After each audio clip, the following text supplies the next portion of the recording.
میرے عزیز، کچھ لوگ ایسے ہیں جن سے عذاب قبر ہوگا ہی نہیں۔ میرے رسول کریم صلی اللہ تعالی علیہ وسلم نے ارشاد فرمایا کہ جو اللہ کے رستے میں شہید ہو گیا، یہ سنن نسائی میں موجود ہے، اسے عذاب قبر نہیں ہوگا، بلکہ ایک حدیث میں تو فرمایا حساب کتاب ہی نہیں ہوگا، اللہ بغیر سوال جواب کے جنت عطا فرما دے۔ کچھ لوگوں کو لوگوں کی بخشش پہ بھی مسئلہ ہی بنتا ہے کہ کوئی بخشا نہ جائے۔ اور ایک صاحب کہہ رہے تھے جی یہ کیا معاملہ ہے کہ جمعے کو بندہ مر گیا یا فلانا ہو گیا تو اس سے حساب کتاب نہیں ہوگا، اتنے بڑے جرم لوگوں نے کہ اتنے پاپ، اور جمعے کو مر گیا تو بخشا جائے گا۔ تو میں نے کہا جرموں کا بھی اسے حساب اللہ لے لے گا، لیکن میاں حساب کتاب کی ڈیوٹی نہ اللہ کی ہے تو بہتر یہ ہے کہ اسی کے ہاتھ میں رہے، تو نہ اپنے ہاتھ میں لینے کی کوشش کر۔ سنن ترمذی کی حدیث۔ ہمیں پتہ نہیں کیا مصیبت ہے، ہمیں پتہ نہیں کیا مسئلہ ہے۔ ایک جنازے سے میں نکلا، آپ یقین کریں کبھی کبھی کلیجہ پھٹ جاتا ہے۔ میں ایک جنازے سے نکلا تو میرے ساتھ ایک بندہ جنازہ پڑھ کے نکلا تو کہنے لگا جی پیر صاحب دیکھیں آج کتنی دنیا آئی ہے، حالانکہ یہ بندہ اس طرح کا تھا، اس طرح کا تھا، اس طرح کا تھا۔ میں نے اسے کہا یار تجھے تو فکر ہی لاتی ہے کہ جنت میں چلا ہی نہ جائے، تو اس طرح کرنا جنت کے دروازے کے سامنے کھڑے ہو جانا ڈنڈا لے کے کہ میں نے نہیں جانے دینا۔ شرم آنی چاہیے ہمیں۔ اللہ فرماتے ہیں جنت اتنی چوڑی ہے جتنے زمین و آسمان، اس کی چوڑائی زمین اور آسمان کے برابر ہے، تو ہم تو اپنے علاوہ کسی کو جانے نہیں دینا چاہتے جنت میں۔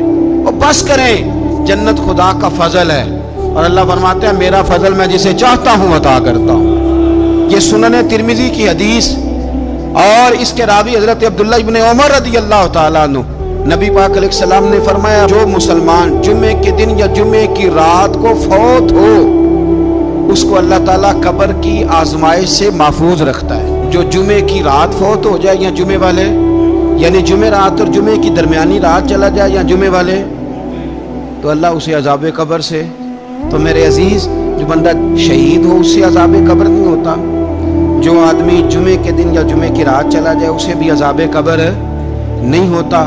اور میرے رسول کریم صلی اللہ تعالی علیہ وسلم نے فرمایا جو بندہ ایک دن اور ایک رات، یہ حدیث صحیح مسلم میں، سنن ترمذی میں، مصنف عبدالرزاق میں موجود ہے، ایک دن اور ایک رات اللہ کی رضا کے لیے اسلامی سرحد پہ پہرا دے۔ میں اور آپ سوئے ہوئے ہیں، لیکن وہ لوگ جو فوجی بارڈروں پہ کھڑے ہیں، دیکھو مدینے والے محبوب کس کس پہ کرم فرماتے ہیں۔ ساری عمر نہیں، 24-25 سال کی سروس نہیں، فرمایا ایک دن اور ایک رات اللہ کی رضا کے لیے جو اسلامی سرحد پر پہرا دے، مسلمانوں کو کافروں سے بچائے، رب اسے عذاب قبر نہیں دے گا، اسے اللہ تعالیٰ اپنے فضل سے معاف فرما دے گا۔ ایک رات اور ایک، آپ کیا سمجھتے ہیں کہ ان فوجیوں کی کوئی چھوٹی شان ہے؟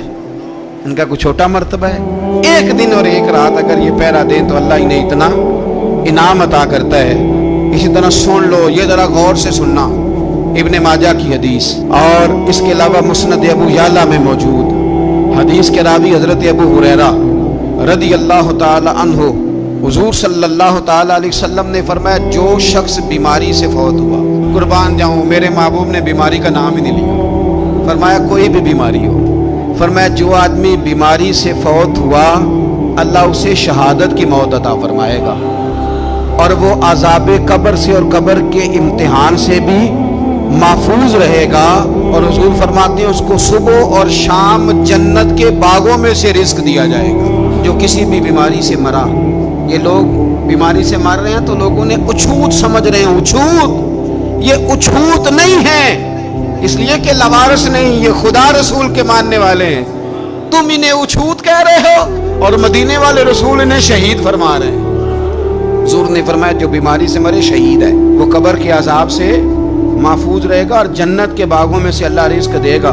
لوگ کہتے ہیں دیکھو جی بڑا تانگ ہو کے دنیا سے گیا ہے، تو اس بندے کو بھی عذاب قبر نہیں ہوتا۔ اسی طرح جو بندہ سورہ ملک پڑھتا ہے، سنن ترمذی میں حضرت ابن عباس سے روایت ہے کہ حضور صلی اللہ علیہ وسلم کے ایک صحابی نے ایک جگہ خیمہ لگایا تو وہاں سورہ ملک پڑھنے کی آواز آتی، کوئی بندہ پڑھنے والا نظر نہیں آتا تھا۔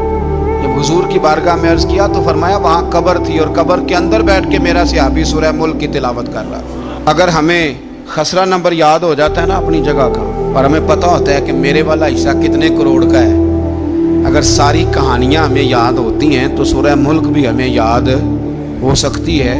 موبائل پہ اس کو ریکارڈ کر لیں، پھر اس کو سنیں، کبھی بھی سورہ ملک میں، اور ہمارے سلسلہ عالیہ میں تو سورہ ملک وظیفہ ہے، ہمارے الوظیفۃ الکریمہ میں اعلیٰ حضرت نے لکھا ہے کہ رات کو سورہ ملک اور سورہ یاسین کے بغیر سونا نہیں۔ سورہ ملک اتنی شاندار صورت ہے کہ نبی پاک صلی اللہ علیہ وسلم نے فرمایا یہ قیامت کے دن اللہ کی بارگاہ میں ناز سے جھگڑا کرے گی اور کہے گی اے اللہ، یا تو میرے پڑھنے والے کو جنت عطا فرما یا مجھے قرآن پاک سے علیحدہ کر دے۔ تو رب کریم پھر اپنے فضل سے پڑھنے والے کو جنت عطا کرے گا۔